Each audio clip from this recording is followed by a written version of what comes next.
ખાસ કરીને આ વાઇબ્રન્ટ ગુજરાત રિજનલ સમિટમાં 400 એક્ઝિબિટર્સોએ ભાગ લીધો છે. ખાસ કરીને 1500થી વધારે MOUs થવાની શક્યતા છે. રિવર્સ બાયર્સ સેલર્સ મીટની અંદર 16 દેશોના મહાનુભાવો અહીંયા પધાર્યા છે. ખાસ કરીને આ બેઉ સેક્ટરના MSME સેક્ટરને ખૂબ મોટો ફાયદો આનાથી થઈ શકે છે.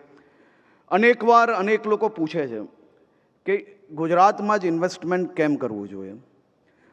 ગુજરાત રાજ્યમાં ખાસ કરીને મોબિલિટીની વાત હોય તો રસ્તા, rail network, airport, ports connectivity, આ બધા જ ક્ષેત્રની અંદર ગુજરાતે ખૂબ સારી રીતે વિકાસ કર્યો છે.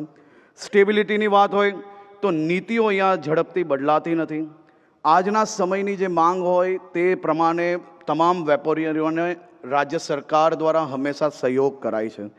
સેફટીની વાત હોય તો રોકાણકારો માટે પણ અને નાગરિકો માટે બી અહીંયા સૌથી સારી સુરક્ષાઓનું પ્રાવધાન ખાસ કરીને ગુજરાતના તમામ ખૂણાઓમાં રાજ્ય સરકાર દ્વારા વ્યવસ્થાઓ ઊભી કરવામાં આવી છે.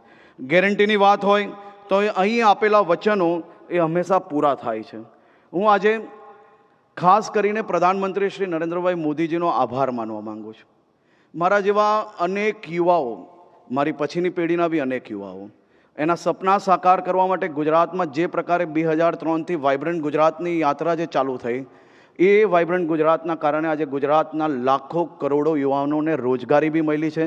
અનેક લોકોના વેપારના સપના બી સાકાર થયા છે. મને આજે યાદ છે ગિફ્ટ સિટીનું સપનું, ગિફ્ટ સિટીનું વિઝન જ્યારે પ્રધાનમંત્રીશ્રીએ દુનિયા સમક્ષ મૂક્યું ત્યારે અનેક સો કોલ્ડ ઇન્ટેલિજન્ટ લોકો દ્વારા ગિફ્ટ સિટીને સપનું ગણાવવામાં આવ્યું.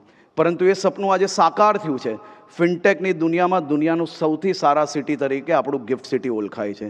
એ જ પ્રકારે ધોલેરા આજે એક સ્માર્ટ સિટી તરીકે ડેવલપ થયું છે.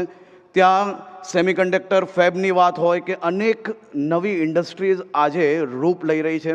સાણંદની વાત હોય, બેચરાજીની વાત હોય, આ તમામ સેક્ટર્સની અંદર ખૂબ મોટા મેન્યુફેક્ચરિંગ પ્લાન્ટ આવવાના કારણે એક મોટી ઇકોસિસ્ટમ ઊભી થઈ અને એના કારણે ગુજરાતના લાખો યુવાનોના સપના સાકાર થયા છે.